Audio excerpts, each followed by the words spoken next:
Sense. Yeah. Let's go with nonsense. Perfect. Hello, everybody. Jack Olmsted, coming to you from Port Townsend, Washington. We're going to be talking a little nonsense with Morgan Evans down there in desert, Palm Desert. How was the weather today? What was the high? Palm Desert. Like 65, nothing too serious. It was like 40 here in Port Townsend. Oh. Tyson McGuffin, you're over there in, where are you? Washington State. No. Yakima. You're in Yakima. Yeah, you don't want to come to Yakima. How was the weather today in Yakima? Oh, man, it is cold. It's supposed to be like 10 degrees tomorrow. Today it was like 15 degrees and it's snowing, so it's ugly weather. Are you playing inside?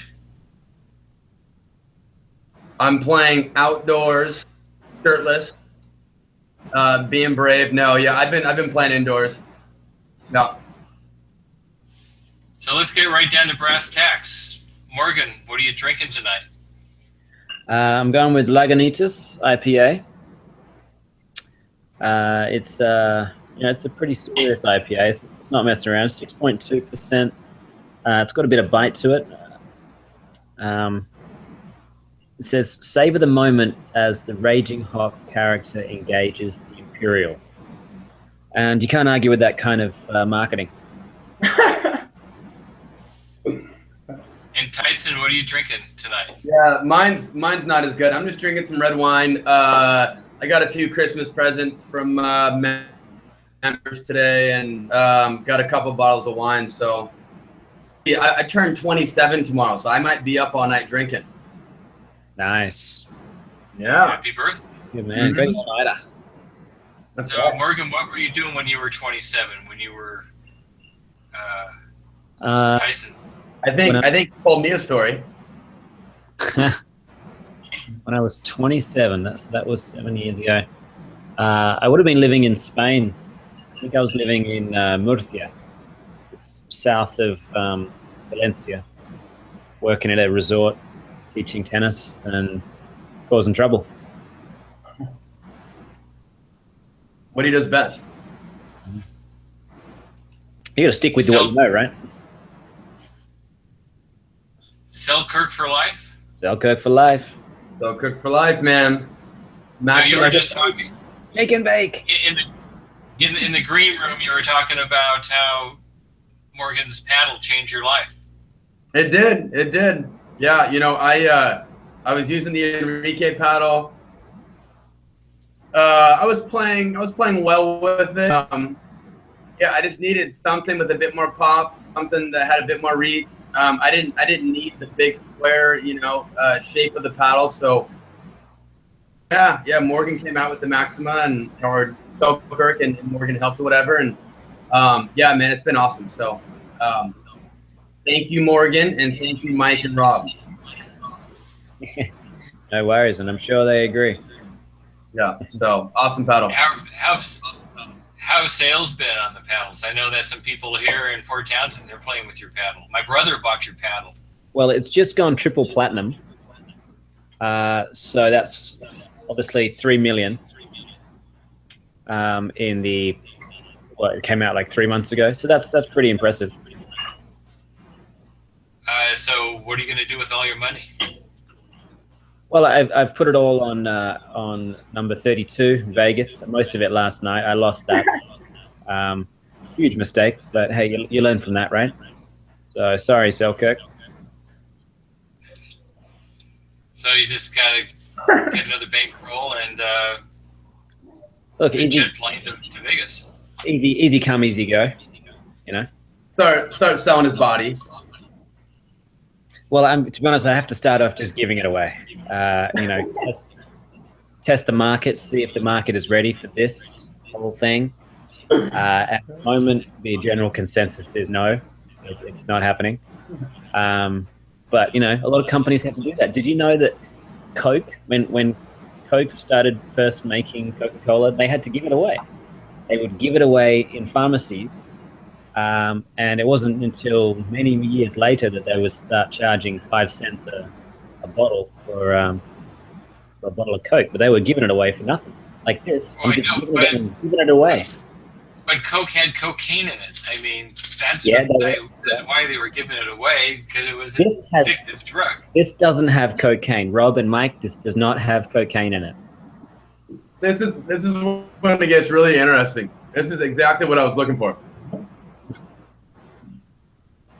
Actually, it's my claim to fame. I've never done any chemicals, and that's pretty impressive in this day and age. Let's be honest. So no chemicals like no. beers as far as you go. How about aspirin? How about you know, well, you know what I mean. Yeah, I mean, you know, recreational chemical recreational drugs. Yeah, the illegal stuff. He hasn't gone over to the dark side. Yeah. Well, now marijuana it's legal in Yakima, isn't it? It certainly is. Yes. Oh yeah. He's high as a kite right now. I can tell. Look at him, wearing a hat and everything. No marijuana for me, man. I'm just joking. No. Yeah, I mean, I have some buddies who, you know, and stuff like that, and I just couldn't imagine going to a store, you know, and treating it like it's alcohol. I mean, it's pretty bizarre, but hey, whatever floats your boat. For sure. Did you see that report? It was that when it was first legalized in Washington, there was a store called Cannabis City, and like people were lining up to get in to be like the first people to buy legal marijuana. Right. And there were camera crews there, and they interviewed this guy in the line who was waiting. He was like, "Yeah, I'm so excited about. You know, it's really cool, and now it's legal." Guy lost his job the next day. I mean, he didn't really think it through. Right. Like, oh yeah. Yeah, it's legal. Doesn't make it a good idea. No, definitely not. That's I live in a small town, about 6,000 people. I think we have 5 marijuana stores. And they like go out of business every 3 months, and then a new one replaces them. Really? Yeah, I could see a lot of pot being smoked in Port Townsend, that general area. Is there a lot of hippies around that area? I mean, tell me if I'm wrong. It's very cosmopolitan, so very international. So people fly in from all over the world. They come to Port Townsend, and I think that's really the rub. But yeah, there are some aging, long-haired folks here in Port Townsend. But I don't think they make enough money to really support that kind of habit. I think it's expensive. I don't know. I've never been into one of those dens, so I have no idea. It's just not my cup of tea. Not my cup of tea. So you're more of a silent partner in those businesses then, would you say? Yeah, I would think so. Well, not if they're going out of business every 3 months. I mean, it's not a very good investment. The markup on it is like 70%. I drive by one, and they've got a Christmas sale going on right now. Oh. Hot deals. You can just imagine. So anyway, your claim to fame, Morgan, no chemicals, chemical free. Right. Well, that's one of them. Yeah. What's your other claim to fame? I've never paid for sex. Never. True story. True story. Not even a lap dance. Not even a lap dance. That's pretty bloody astonishing, is it not? Yeah. No, I can't say that, unfortunately. So my brother used to live in Vegas, and and for some god awful reason, I used to go there for my birthday every now and then, and Vegas is Vegas, right? Whatever happens there stays there, but yeah. So. Well, Tyson, you have 5 brothers. I do. Jesus, you're the youngest. You're the youngest of the 5. I'm the baby. Oh yeah. And you got beat up on because all your brothers, they were wrestlers. They were, man. They were angry, tough wrestlers trying to beat up on their little brother. Until one day you were able to beat up on them. Didn't you? State? Yeah, I mean, I was a good wrestler, but My oldest brother was an All-American at Boise State, like 5'6", ugly cauliflower ears that pop out here, you know. And the guy's just built like a machine. So I stood no chance whatsoever. That's why once I found tennis at like the age of 13, I just fell in love with it, you know. Took me out of the scene of wrestling and cutting weight and all that, and then also too, I could actually challenge my brothers to a tennis match and beat the hell out of them. Great. Nice. When did you start playing tennis, Morgan? I would have been 5 or 6, something like that. Back in Australia. It was mostly because I sucked at cricket. I remember I was playing a game of cricket, and I was just bored out of my brains, and my dad was watching. And after the game, he said, "Hey, do you think maybe cricket's not for you? Should we try tennis, something like that?" So yeah, let's give it a go. Why not? Yeah. And had a really good coach close by, and got stuck into lessons, and rest is history. Hi, Morgan. Ringer right here. G'day. 5.0. She's gonna win nationals next year. Yeah. She's only played about 20 minutes in her life, but she's winning now. Wow. Hi. Bold statement. You heard it here first, folks. You heard it here first. And she's using a MAXIMA. Go MAXIMA. Yeah, this is my fiance Janelle. Hi. I know Janelle. We go way back to TOC. Those were the days. Mm-hmm. Your bag of beer. Bag of beer. Oh, it's better than a bag of dicks, right? Jack, my fiance Janelle. Hi, Jack. Hi, how are you? Jack lives here. Organized and all that good stuff, and you know, all my support when I'm gone and traveling and trying to beat up on Morgan and all that good stuff. So you guys met in the restaurant that your dad owned? No, so we met freshman year of high school. He was a cross country runner, and my dad made me run cross country so I could cut weight and get ready for wrestling, and I hated it. I had at cross country state. If you want to tell him the rest. I got caught in his hotel room. He got caught in my hotel room. Oh, snap. Oh. And when was that? When you guys were at a meet? Yeah, it was state cross country. Yeah. Huh. It was state cross country. And so what happened when you guys got caught? Did that mean that, you know, automatically get married, or? No, we didn't talk for like 9 years. He hit me up on Facebook when he was moving to Yakima. Using Facebook, baby. Yeah, so we met freshman year. We didn't talk again. You know, I went to school, took a job in Houston, working at an academy teaching, and then moved to Yakima 2012. And I was being that creepy guy on Facebook, you know, looking for girls. No, I'm just kidding. She just popped up on my Facebook. We started talking, and she may have just gotten out of a 5-year relationship, and I snatched her. So Never let her go. You told him about our relationship then? I did. It's okay. Okay, so he's fine with it. I'm all right with it. I know. You're okay. I know. And our kids are illegitimate children. That's fair. That's fair. They're doing fine, by the way. I'll just keep looking after them. The kids are. Your kids are by the way. You and Morgan. Oh, our kids? Yes. When did this happen? It was fun. Well, you guys have fun. It was very nice to meet you. It was good to see you, Morgan. Nice meeting you, Janelle. Take it easy.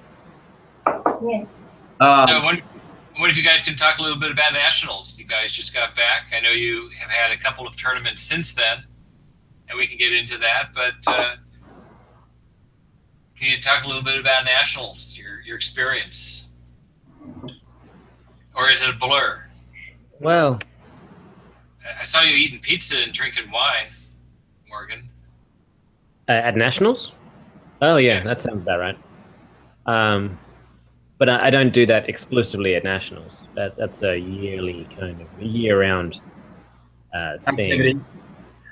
Yes, certainly. Beer, wine, pizza. You know, those are the major food groups, and I think every competitor needs to know that going into nationals. For me, it was I don't know. I've got so much into the social aspect of it. It's hard not to come away. Even though I didn't pick up any gold medals, it was still a fantastic experience just to play 6 events in, what was it, 9 days, 8 days.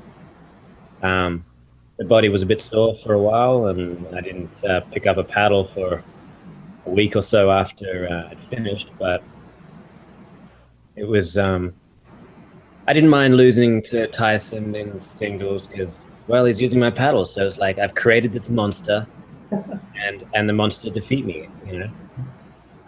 I feel like Peter Parker probably felt the same way in Spider-Man, I don't know, 2 or 3, maybe, I forget which one it was. So yeah, it's all good. And you're surrounded by 900 pickleball people. Everyone's having a good time. They can bake. Yeah. So what was your score in your singles match, Tyson? Let's not worry about that. It was 21-19, Yep. 32-30. Match of the tournament, you know, way better than me and Marston's match in the final. Oh, you know, epic. Thousands of people watching. Literally. I mean, they're still trying to market the rights to the GoPro footage from that match. Lives would change. People are going to write songs about that bloody match, aren't they? In the middle of the match, you know, I threw a punch at him. You know, he jabbed me in the stomach.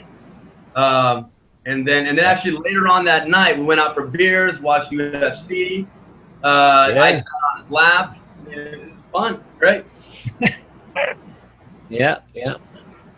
That was a good time. You don't have anybody sit on your lap in Vegas, Morgan, but when you go to nationals, you got people on your lap. Yeah, you know, I just know him better. For me, it's, you know, it's more about the connection. If you really know the person, then sure, sit on the lap and we'll talk about whatever pops up. And I guess you can always say that you've never paid for sex. Look, that's I've had some shirts printed to that effect, and that's working out well. And I can vouch for the whole social scene as well at nationals. You know, I mean, I had no idea. I mean, I just started playing tournaments in 2016. You know, so I had no idea about the whole social scene. I was just a junkie. You know, I just loved playing, and so. Yeah, that very first tournament that I played was in Portland, Oregon. Met a bunch of people, you know, and yeah, everybody's just down to earth and cool and wanting to help you out and point you in the right direction. And then yeah, going to nationals and just you there, just like what Morgan said. You know, being around 900 pickleball people and having a great time and mingling and sharing experiences and sharing stories and, you know, knowing a lot of the same people and stuff like that. I mean, it's a cool scene. Is Jack still here? That's a good question. He, I don't know, his little thing just disappeared there, but the little icon says we're live, so yeah. Okay. But no, it was cool though, right? I mean, I someone was asking me the other day, like, kind of the differences in terms of tennis and pickleball and how what the kind of people are like, and I said to them something like, pickleball is to tennis what mini golf is to real golf, in terms of it's kind of a circus. Like when you get enough people together, it's a real just mash of hilarity and sometimes chaos. But God, it's just way too much fun. You can't not have fun. Yeah, that's a. Hey Jack, welcome back, mate. We missed you. Hey Jack. I had a barking dog going crazy in the room, so you know. Yeah, good way to put it though, man. Yeah, I mean, nationals was great. You know, with hanging out with all the players, and you know, yeah, meet a bunch of good people. I stayed with the gal. Her name's Karen Geisen. Morgan knows her well. I mean, she took care of us. Yeah, Geisen. Yeah, she took care of me while I was down there. You know, I mean, I had a house to stay in and gave me a car and all that. I mean, just great people, you know. Jack, Really? he really took care of him. He really took great care of him. Just wonderful care, and you know, she's a very she's an extremely caring person. She's cared for a lot of players before. Some players wake up and I only had to give her a few favors. there you go. Yeah. What was the Selkirk party? What was the Selkirk party like? Go ahead. I'm just trying to remember what it was like. It was good, actually. Yeah, it was fun. It was, what, about 30, 40 people? Yeah. Sort of around, and you get a good sense for, you know, exactly what the team is like when everyone's in one place. And they're just the warmest, friendliest bunch of guys and girls. It's I think it's the best team out there, but obviously I'm biased. But they're organized, they're friendly, they've got good family values, and they don't mind me drinking on camera. Yeah, no, it's super fun group, Rob and Mike. And what's Russ's name? Russell, Morgan, father-in-law. Yeah, I was just talking today. Yeah.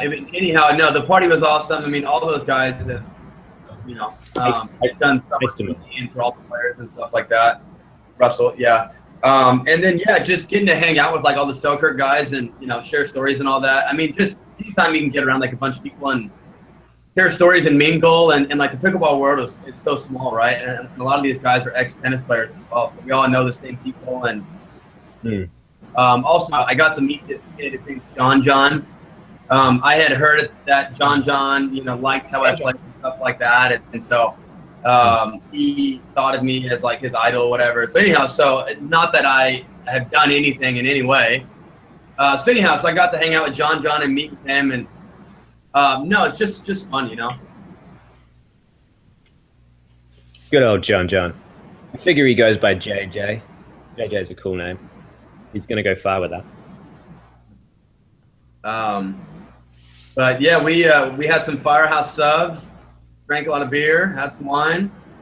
What else did we do? Anything? I know Curtis Campbell is likes to play board games.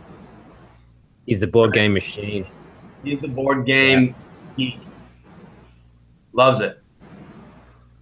Yeah. Did you guys play charades or anything like that? I think I remember something. Yeah, there was something. There was some kind of funky charades thing going on. That was pretty fun. It was like a little games room down that wasn't board games, but it's good to see some of the players let their hair down a little and act out a few crazy scenarios. Yeah, and then there was a separate game room that Morgan was very intrigued by, and it was shirts and skins is what it was. Yeah, but Karen was the only one going with skins. It was strange. So I don't know what happened there. Thinking Karen, she's always getting around. Well, there's a good chance she'll never watch this. So, but she did jump out of the cake, so you know she kind of had it coming.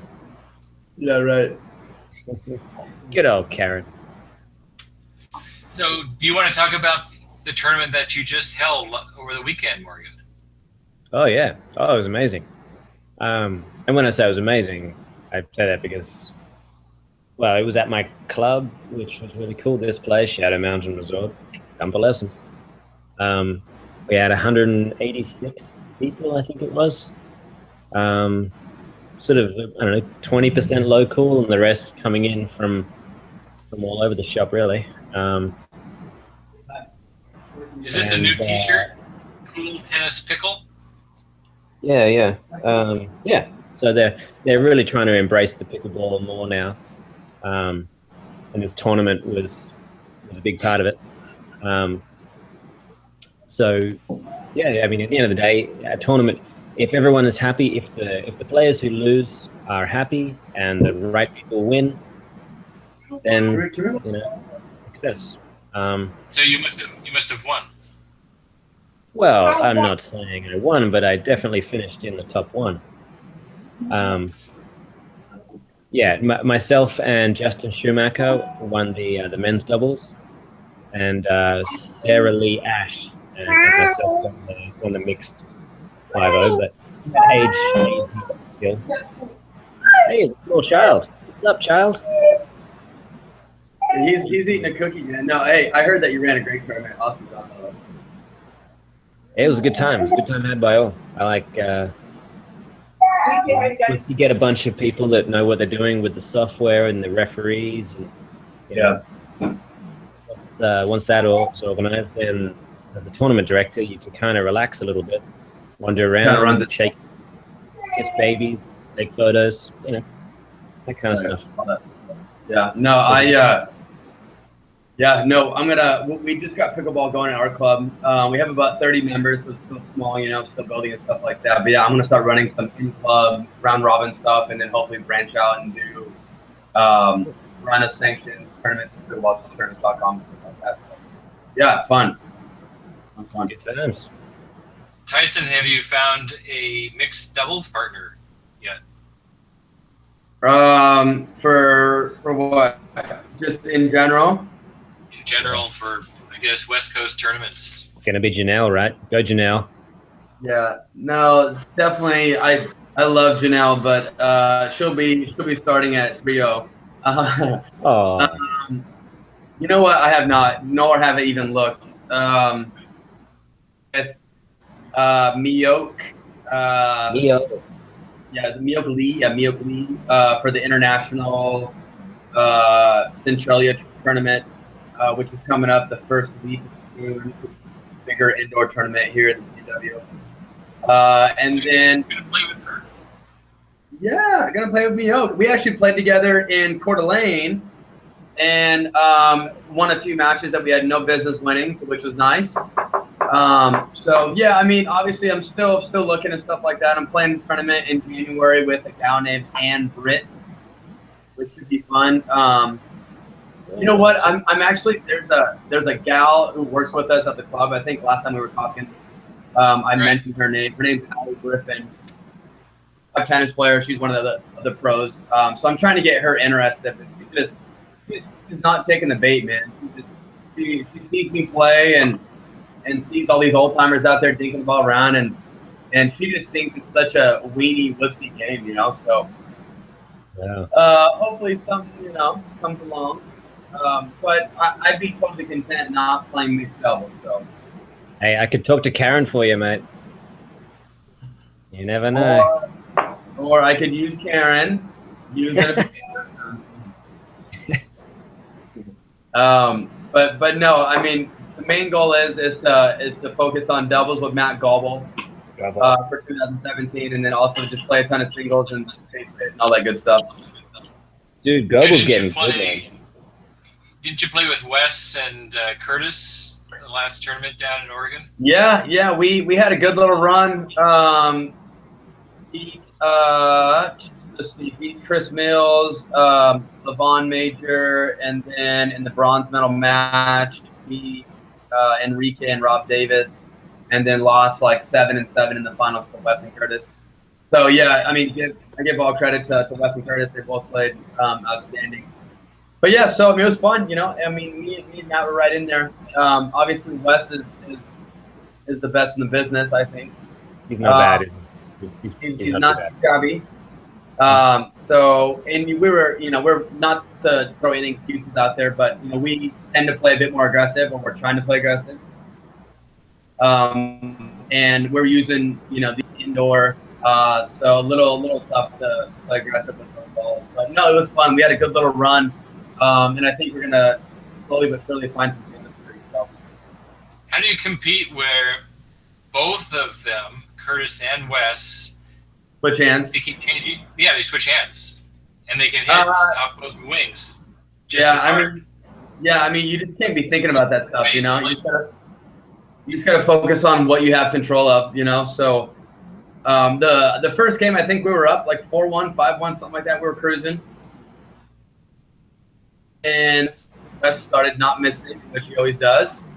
And Curtis played good defense. So, but yeah, I mean, we just tried to move the ball around and we tried to be aggressive and stuff like that. And we just didn't have we just had a few points that didn't go our way. That kind of turned the match around. But overall, I mean, it was a good tournament. We had fun, and the drive down there was a complete, excuse my language, but it was a complete shit show. It took us about 6.5 hours to get down there, and it's supposed to take us 2.5. Yeah, so we had a road that was closed. It was snowing, icy. But also on a better note, while I was down there, I got certified through. So now I have I'm fairly close. I'm one little exam away from my IPTPA, but 90% done. Now you're going to go that route, Morgan? I mean, you're a certified tennis coach, teacher. You've been doing this for years. Yeah, I'm actually one of the testers for the IPTPA. So how did you become a tester? I certify people like Tyson. Yeah, but how did you become it? How did you get the certification? Well, that's a very good question, and look, I think I came in at the right kind of time, where they were looking for a certain amount of kind of skeleton staff to kind of fill the gap in the right areas. In California, there is Alex Hamner and Jen LaCour on the coast, but there wasn't anyone out in the kind of Riverside County area. So myself and Marcin Rostinski, I don't know if you know him, he's quite good at pickleball too. Yeah, we became testers, kind of ushered in to kind of fill a void. Given our background in tennis coaching, it would seem to make sense. So that's the way it all started.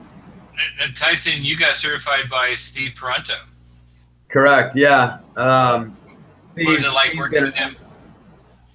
It was great, man. Yeah, he's a great guy. You know.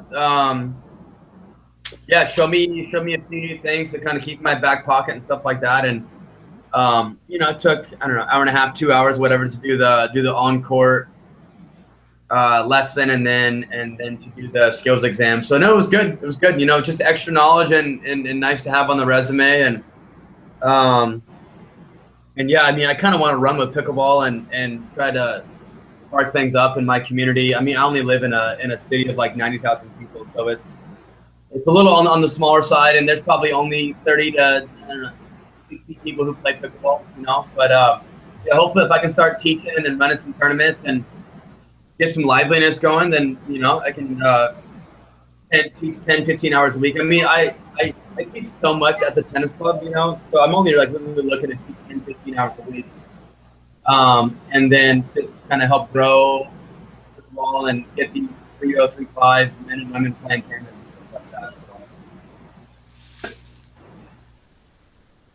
Cool.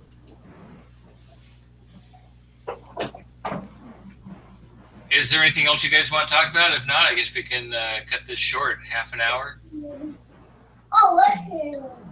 When Tyson, what's your next tournament, man? Cougar Classic, just a little local PNW. Cougar Classic. Cougar Classic. Really? I can't believe Kevin is hosting a tournament. That's awesome. Nothing but topless women. Nice. All right. That I have to play in a ring. Wow. Okay. No. So yeah, Cougar Classic in Portland, and let's see what else. I just saw that Marston is running a tournament the end of March. Yeah. Which sounds interesting, and prize money. I mean, I wonder if there's going to be big names there. I mean, what do you think? honestly, I think it just depends on what else is going on for all these people. I mean, I think the only I didn't see what ball he's using. I imagine he's probably using the Pure 2. And I know that the US Open have just yeah, interesting. announced they're using the Dura. Are you happy about that or no? I mean, the Dura takes me so long to get used to again, just because everyone here uses the Pure. Right. I felt like I didn't really get comfortable with it until like the last couple of days of nationals, Right. which is a little bit late to the party. Right. So I don't know. I like the Pure. I know a lot of people like the Dura at the higher levels, but Right. what do you do? So Morgan, you're a tournament director, so you can decide what balls to use in your tournaments. Yeah. You get pressure from the manufacturers to use their ball, or is it just impression? Well, Onyx came on board with my tournaments at the earlier stage, and they were happy to sponsor giving nets and the old 503, which is very much like the Dura 40. And then when the Pure 2 was coming into play, they kind of suggested if I'd like to use that. And I said, well, I kind of wanted to see how it gets adopted by the market. And then I saw that a lot of tournaments were starting to use it. So I was happy to, and I tried it and felt like it was a great ball. So then it was a kind of a no-brainer. All the people around here were using it. So, in California, it's been embraced pretty well, I reckon. But I mean, there's kind of sometimes there's more pressure from players than from manufacturers. Really? And Tyson, the tournament you just played in, they used an illegal ball. Oh, snap. The Jugs ball. Literally, it's like a foam tennis ball. It is so squishy, man. The ball doesn't go anywhere. So slow. Did you have to adjust your game at all? Yeah. Okay. So and not to throw any excuses out there, but we've been we take down lines at our indoor tennis club. So I've been using the Pure 2 and the Dura and just kind of bounce back and forth. I like the Dura, but we bought a bunch of Pure 2 balls just because it's a bit more quiet indoors. It doesn't have that loud ting sound. So yeah, with the Jugs, I didn't play with the Jugs ball until the Saturday of the tournament. So we played skill level on Saturday, and let me tell you, both Matt and I hadn't used the Jugs ball for a couple months, and we both played awful. So we took fourth in skill level on Saturday. I was making like 1 out of 5 third shots. I literally, we played so bad. I know. We played so bad. We never got together whatsoever. And then come Sunday, we woke up, got there early, did a bunch of drilling, kind of got used to the ball a little bit, and then finally kind of found our groove later on. But yeah, I mean, different ball, not as lively off the paddle, very squishy, and then playing on gym floor. And I played on a gym floor in 6 or 7 months. I mean, it never been forever. So very different. Very different. Yeah, indoor is a different animal. Morgan, when was the last time you played indoors on a gym floor? Ever? I think it was in Beaverton, and I played with Dalton Vavru. Yeah, okay. With State Games of Oregon, like 2015 probably. I don't know. And that was when Canadian Nationals was happening, correct? Yeah. Yeah, somebody had told me a story about that you ended up playing State Oregon games instead of Canadian Nationals or whatever. Yeah, that was 2 years ago. I didn't know my ass from a hole in the ground back then. And I was just happy to be playing something. Hey, Nels, can you grab Ty? He's my little guy just bought this little motorcycle, and he's just beating the living hell out of our house, just cracking down every wall. Oh my gosh. Yeah. and he just does not understand how to go forward or reverse. So, he's turning it off. That's pretty safe. What's up? Way to raise the kids right there. That's solid. Yeah, right. But no, I am definitely not a fan of indoor pickleball on a gym floor using the jug ball. That's for sure. I want to be outdoors, sunny weather, using the dirt or the tube, whatever works. Well, come down to California, man. I got my next tournament February 2nd to the 5th. Palm Desert Resort Pickleball, people. It's the Pickleball. Awesome. How's the wind? And how do you guys do in the wind? How's that? How's the wind down there? How is the wind? Oh, it's like there is no wind. Aside from the times that it is very windy, there's really no wind. How did you do in Nationals with their big wind storm that blew through? Hit through it. Yeah, I mean, you just got to learn to work with that. It's the same for both sides. And yeah, wind, it's all I do is when I get out there and I think, well, it could be worse. I could be playing ping pong. Yeah, I mean, honestly, like, when I switched to the MAXIMA, I had this whole idea of playing very aggressive. So yeah, when I was playing Daniel in the finals of age, I think it was on that Wednesday. Wind was howling, blowing left and right, and I mean, you can drive through the wind, and you're much better off than trying to hit things and be cute and move the ball around and stuff like that. So I mean, it's definitely not pretty, but yeah, you just got to kind of play with the wind and obviously the wind's blowing at you or if it's at your back, Yeah, go. It is good to see what kind of players can deal with the wind the best. Yeah, and I mean, go ahead.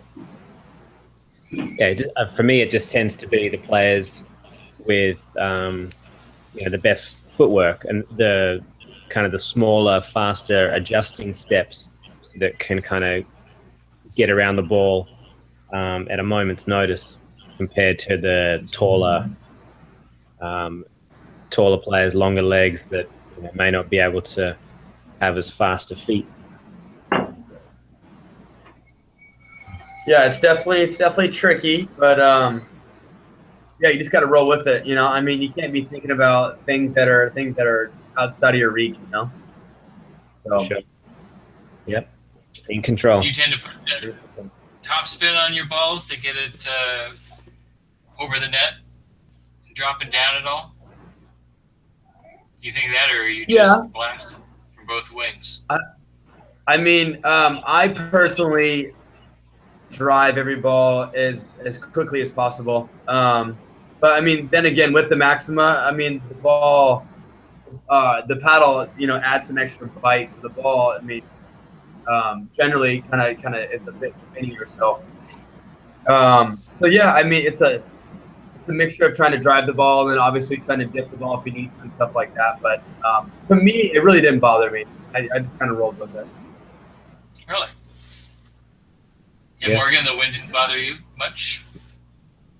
No. I honestly, I kind of like it because I feel like if it was just down to skill, a lot of people would beat me. But if I can negotiate the wind better than most, then yeah.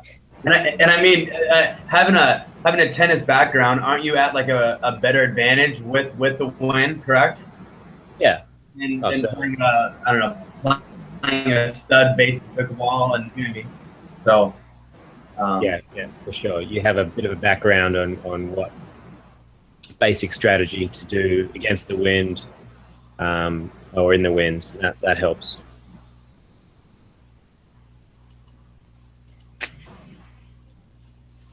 All right, Jack. Okay, Morgan. Thanks a lot for hanging out with us.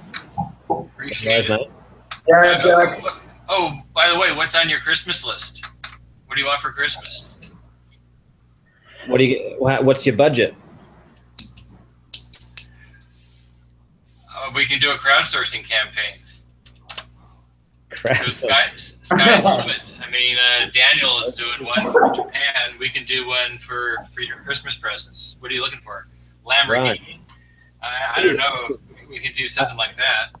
I want one of those, a drone, like I think it's a DJI Phantom something or other, like a big kind of serious drone to do overhead footage on at tournaments. So yeah, if you could just send that, that'd be great.